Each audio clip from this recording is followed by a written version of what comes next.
Hey guys, Mike here, and today we will be diving into the game console R46S, which has stirred up quite a buzz among retro handheld fans. Brought to us by the same company that tried and stumbled a bit with the R36S, the R46S is aiming to capture some retro-loving hearts with a familiar but refreshed design. Now, if you're a fan of budget-friendly retro consoles, you'll know that Powkiddy's RGB30 set the bar pretty high in this market segment. So, the big question here is, does the R46S deliver a solid 1:1 experience worth your cash, or is it just another drop in the handheld bucket? If you are excited as we are about today's topic, show some love by liking and subscribing to Retro Pocket for more amazing content. First impressions of the R46S, a retro design with a twist. At first glance, the R46S doesn't scream groundbreaking innovation in terms of aesthetics, but it does have a few tweaks that make it stand out in the crowd. Unlike its predecessor, the RGB30, which sticks to a straightforward rectangular design, the R46S has a more ergonomic shape, making it more comfortable to hold. While it might not be revolutionary, these contours are a plus for longer gaming sessions, especially for those with bigger hands. Now, color options are where things get fun. If you're a fan of retro vibes, you'll appreciate the Famicom color scheme, alongside translucent purple and black. The plastic build, however, is what you'd expect at this price point. Not top tier, but also not feeling like it'll crack under pressure. Overall, it's a decent looker that hides fingerprints relatively well, thanks to the color, so you won't have to worry too much about it looking grubby after some use. The layout and controls, old school with a few quirks.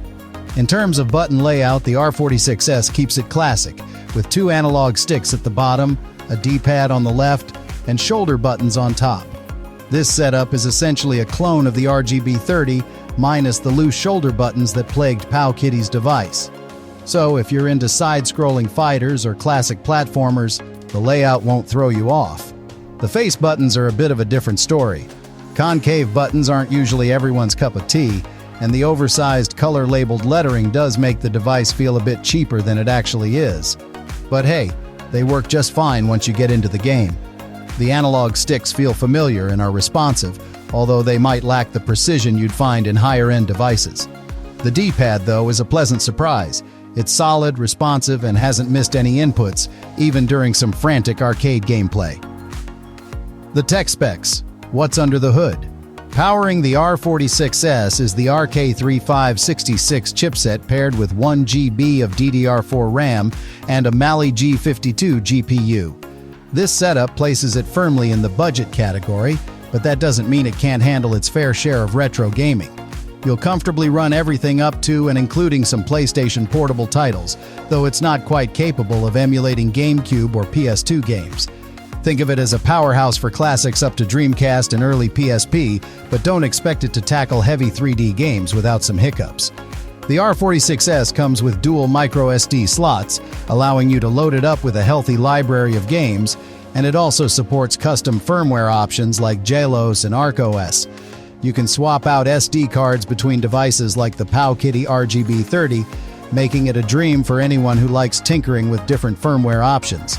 Plus, the inclusion of Wi-Fi and Bluetooth opens up possibilities for online multiplayer and streaming to other screens. Not bad for a budget console. If you're enjoying the video so far, don't forget to smash that like button. And while you're at it, hit subscribe and ring the bell so you never miss out on our latest awesome content.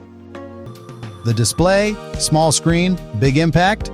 One of the standout features of the R46S is its 4-inch 720 by 720 IPS screen with a 1:1 aspect ratio. It may not sound like much compared to bigger consoles, but it's actually pretty impressive for a budget handheld. The IPS display gives you vibrant colors and decent viewing angles, which enhances the retro gaming experience. If you've tried similar budget devices before, you'll know that this is a huge plus in terms of picture quality. In games with simpler graphics like 8-bit and 16-bit titles, the screen really shines. Colors pop, and there's a nice crispness to sprites that you wouldn't expect from a handheld in this price range. For more complex games with 3D graphics, the resolution handles itself surprisingly well, but don't go expecting any miracles. Battery life and portability, the real-life use test. Equipped with a 4000 mAh battery, The R46S is good for a few hours of continuous play, but battery life will vary depending on the games you're running and whether you're using Wi-Fi or Bluetooth. The lack of a reliable battery indicator, a problem on similar devices like the RGB30, can be annoying since you never really know how much juice you have left. One pleasant surprise is how comfortable it is to hold, even during extended play. Thanks to the ergonomic bumps, the R46S fits well in the hand and doesn't induce that dreaded finger cramp from clinging onto a flat surface. If you're planning on taking it for on-the-go gaming sessions, its small size makes it portable enough to slip into a jacket pocket, although you may want to keep a charger handy. User experience and firmware flexibility. The R46S comes with a default firmware, but like I mentioned earlier, the real fun begins when you start experimenting with community firmware options. Pre-installed options like Rocknix are decent enough for most users, but advanced users will likely want to explore ArcOS or Gelos for a more customized experience.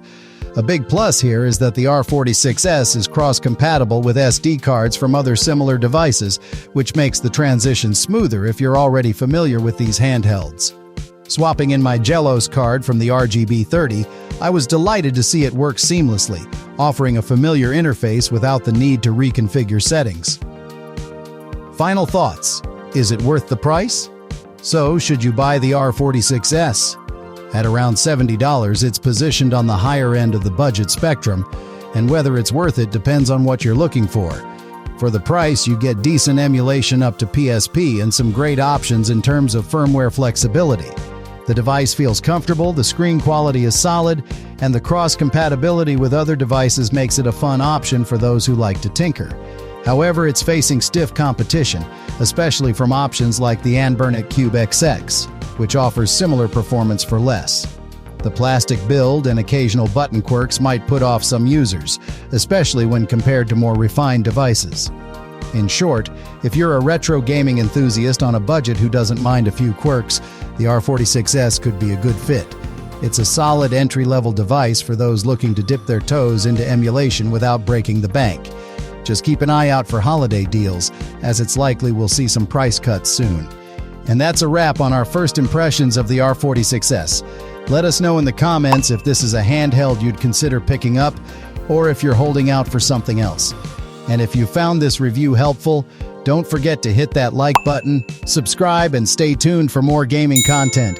Thanks for watching, and we'll catch you in the next video.